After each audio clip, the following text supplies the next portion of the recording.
प्रार्थना पत्रिका शुक्रवार 27/10/2023। आध्यात्मिक रोम को पुनर्स्थापित करें।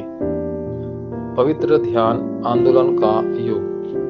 प्रेरितों 27:24। और कहा, डरो मत पौल, तुम्हें सीसर के सामने मुकदमा चलाना होगा, और परमेश्वर ने दया करके तुम्हें उन सबों को जीवन दिया है जो तुम्हारे साथ चल रहे हैं।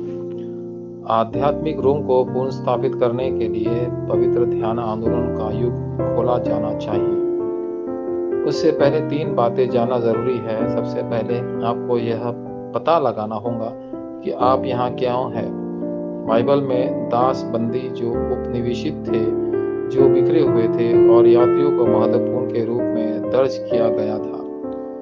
जो लोग परिवर्तित दिखते हैं लेकिन बने रहते हैं, उन्हें अवशेष कहा जाता है।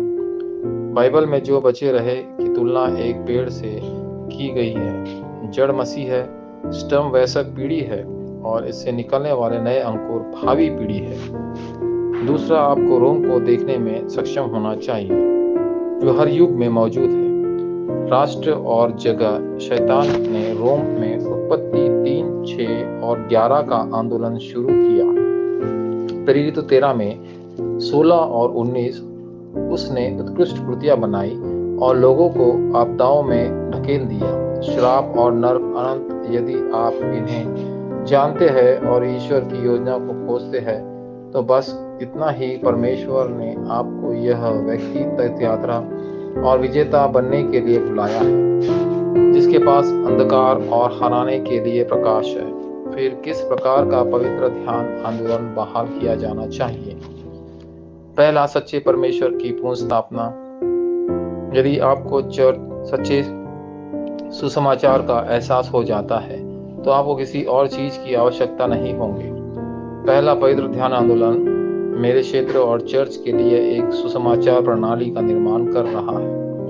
वास्तव में यदि उत्पत्ति 3:15, 6:14 और 12 1 से 3 की सुसमाचार प्रणाली बनाई जाती है, तो समस्या आने पर भी वे आपके लिए समस्या नहीं बनेंगी। दूसरा, सच्ची प्रार्थना की पुनर्स्थापना। अगर आपको सच्ची प्रार्थना का एहसास हो जाता है, तो कोई समस्या नहीं होगी। पवित्र ध्यान आंदोलन मेरे के भीतर एक प्रार्थना प्रणाली का निर्माण कर रहा है। इस समय त्रिएक परमेश्वर सिंहासन का आशीर्वाद और 3 युगों को बचाने का आशीर्वाद आपके विचारों और हृदय पर आएगा और आपके मस्तिष्क और आत्मा में प्रवेश करेगा। आखिरकार सिंहासन और मैं जुड़े रहेंगे। तीसरा, सच्चा इंजिलवाद की बहाली। मिशन। पूर्ण संप्रभुता के अंदर रहना ही सच्चा सुसमाचार प्रचार है। मैं के भीतर एक इंजिलवाद प्रणाली के निर्माण को देखना पवित्र ध्यान आंदोलन कहलाता है। इसलिए 12 जनजातियों की तरह 12 प्रेरित, 70 बुजुर्ग, 70 शिष्य आप मैदान में चर्च की स्थापना करेंगे। इन कार्यों को पूरा करने के लिए आपके पास स्वयं को बचाने के लिए समय होना चाहिए। सुबह ठीक होने का समय, रात और आनंद देने का समय, दोपहर शांत पवित्र ध्यान के माध्यम से आप यदि अर्थ पाते हैं और आप पर ध्यान केंद्रित करते हैं, तो आपको शक्ति प्राप्त होगी। उपचारात्मक सिंहासन का आशीर्वाद और ऐसे उत्तर जो समय और स्थान में परे हैं। वाचा संबंधी प्राप्त। प्रिय परमेश्वर, यूरोप और पूरी दुनिया की आखिर मुझे बुलाने के लिए धन्यवाद। क्या मैं दुनिया को जीतने के लिए चुपचाप द होली मूवमेंट और द अर्ली चर्च मूवमेंट शुरू कर सकता हूँ? यीशु मसीह के नाम पर मैं प्रार्थना करता हूँ, आमीन।